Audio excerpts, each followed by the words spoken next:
Saan na ba si Orly Gutesa, ang surprise witness ni Senador Marcoleta nung mga nakaraang Senate Blue Ribbon Committee hearing? Nasaan na ba siya? Yan po ang malaking katanungan natin ngayon. Dahil hanggang ngayon po ay hindi pa po siya nagpapakita. Dahil simula po nung lumabas sa Senate Blue Ribbon Committee, in-invite po siya ng DOJ upang magbigay ng kanyang salaysay. Pero simula po nun ay hindi na po siya nagpakita. Biglang litaw na biglang lubog. Ito ba credible bilang isang witness o hindi? Ano po? Yan po ang napakalaking katanungan ngayon. Kasi kahit na po ako, hinahanap ko rin po siya.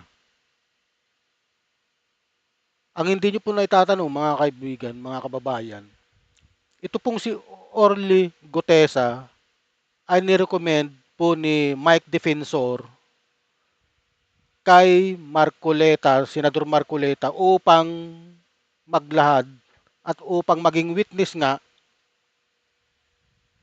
nitong mga flood control scam na sa pagtanggap ng malalaking halaga di umano nitong si Saldico at si Martin Romualdez, ano?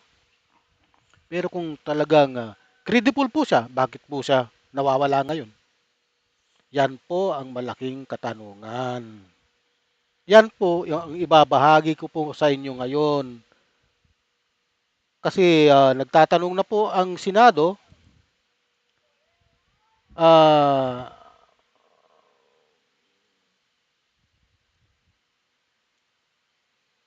saan na nga ba si Gutesa? Ano po?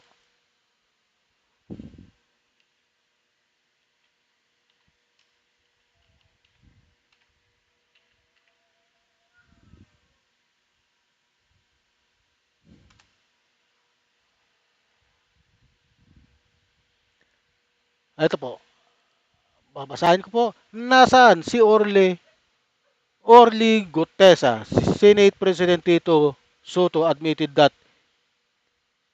he has no idea where Orly Gutesa, the surprise witness presented by Senador Senator Rolando Marcoleta during the Senate Blue Ribbon hearing, has gone. Hilong-hilo ang DOJ. Soto said nothing that even authorities have lost track to Gutesa whereabouts after his testimony. Ito po ang nakakapagtaka, no? Biglang lumitaw po ito sa Senate Blue Ribbon hearing na hindi naman siya pinapatawag. Bigla lang po siyang lumitaw na ipinakiusap ni Senador Marcoleta na mayroon siyang isang surprise witness at pinagbigyan po yan ng Senate Blue Ribbon Chairman na noon si Panfiluping Lacson. Kahit hindi po siya hindi po siya dapat magsalita, pinagbigyan po siya. Sa pakiusap ni Rolando si Marcoleta.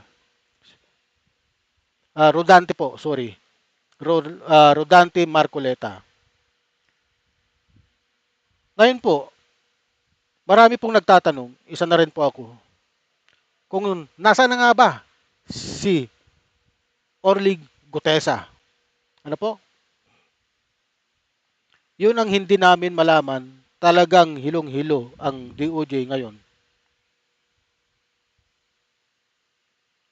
Asan na kaya ito? Ito ba ay nagtatago? Hindi natin alam, pare-pareho. Kasi gusto ko talaga mapakinggan kung ano ang bigat ng kanyang testimonya.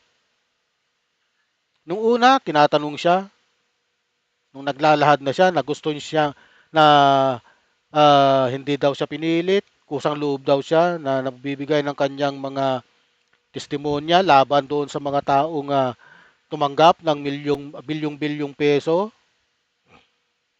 na di umano'y sila Martin Romualdez nga at si Saldico at gusto niyang mapasailalim sa WPP, yung Witness Protection Program ng DOJ.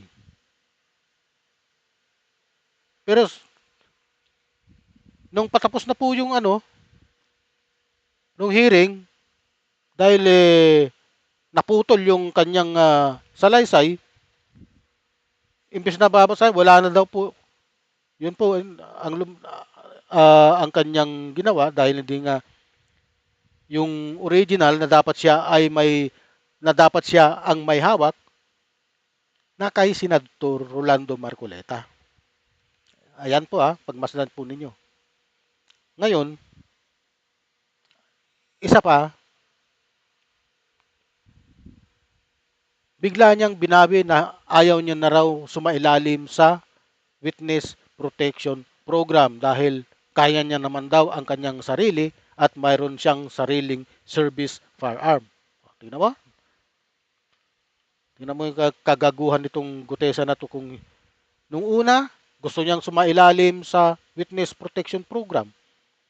Nung bandang huli, natapos na yung kanyang testimony, kaya niya naman daw at hindi na daw siya kailangan pang sumailalim sa Witness Protection Program. O, di ba? Kalukuhan. Kalukuhan ang pinagsasabi ng taong yan. Kung credible to, dapat alam niya mismo, kahit wala yun sa harapan niya, yung kanyang affidavit, alam niya kung anong sasabihin niya. Kasi sa kanya mismo nang galing eh. Ano? Galing sa utak niya na sinulat niya. Pero iba ang gumawa siguro. Hanggang sa maputol na lang yung kanyang binabasa, wala na kasunod. Yung original pala, hawak-hawak ni Rolando Marcoleta. Ani, sorry, si Rodante Marcoleta. Bakit po ganun? Na dapat sana siya ang may hawak ng original, no?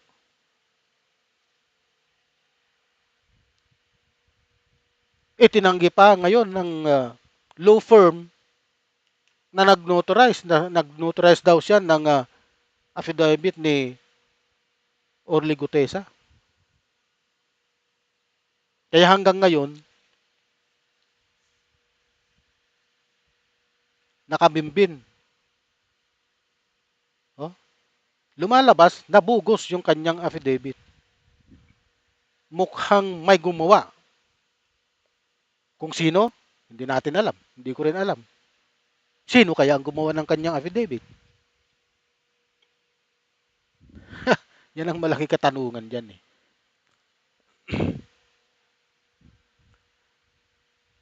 Masyado nang magulo ang ating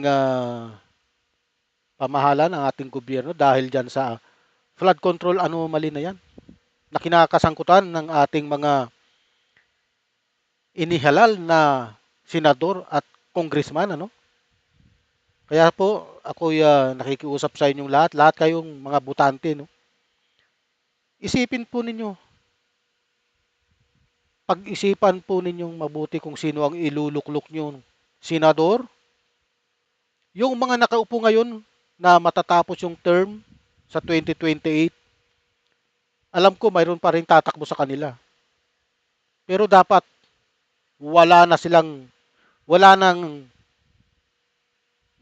bumoto sa kanila. Wag na natin silang iboto. Kasi sangkot silang lahat sa anomalya, sa totoo lang. Kaya nga, nag-create ng Independent Commission for Infrastructure na mag-iimbestiga dito sa mga anomalyang ito. Sa malawakang anomalya ng flood control at ghost project anomaly na kinakasangkutan ng ating mga DPWH official at congressman, senador.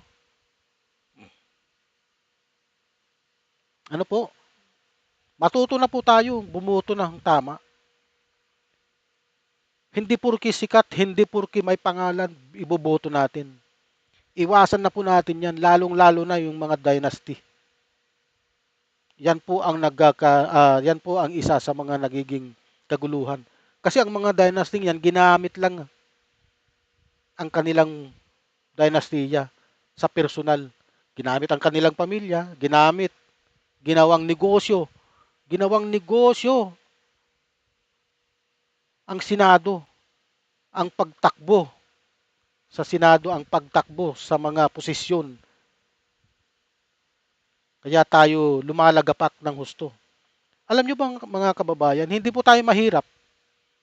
Hindi po tayo mahirap talaga sa totoo lang. Naghihirap tayo dahil ang dami pong magnanakaw. Magnanakaw na senador, magnanakaw na congressman, magnanakaw na DPWH.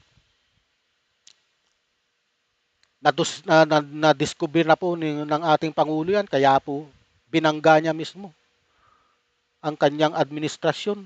Pinaimbestigahin niya. Kasi napakalalim na po ang ugat ng korupsyon dito sa ating bansa. Nasa kultura na natin. Kailangang mabago ang kulturang yan. Ano po? Magbabasa po tayo ng mga komento dito. No? Oh, ayun. He will come out soon with other witness. They're observing the movement around. They're expert on intel. Sana nga ganon. Ah. O kaya ito siguro itinatago na to ng mga Duterte. Alam ko sa totoo lang. Nandoon na siya sa mga puder ng mga DDS. Nakikiramdam yan, school bukol na sa tamang pangangalaga ng kapwa niyang may malasakit sa bansa natin. May malasakit? Hoy! Hindi nyo nga mahuli si Saldico, si Gutesa pa, ex-Marines officer. Ang buwaya, ang unang hulihin nyo para lumabas yan, si Gutesa. Isa-isang ituturo niya ang lahat ng kawatan. Hindi ako naniniwalang credible yan na witness. Kasi mukhang mukha siyang diniktahan. Simple, walang tiwala sa Senate hearing at sa DOJ.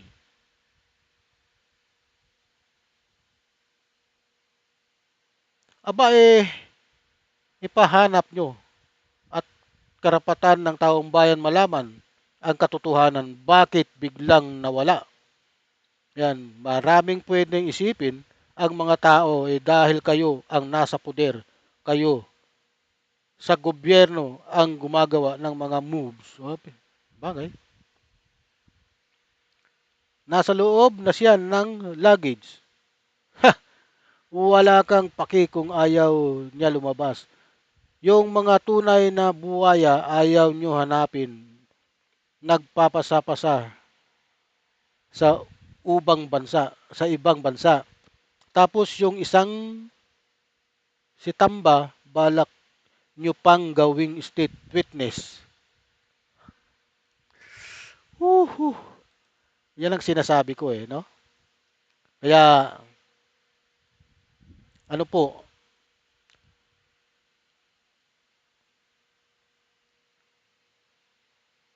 ano po ang inyong opinion? Hanggang dito na lang po ang ating vlog. Ano po ang inyong opinion? Huwag niyo pong kalimutang mag-like and subscribe sa aking channel. Ramir Boulder, kapag nakita mo to, huwag ka nang magpatumpik-tumpik, huwag ka nang magpa-delay-delay. Just like and subscribe for more content like this. Thank you very much. Marami pong salamat. Mabuhay po kayo. Hanggang sa muli, marami pong salamat.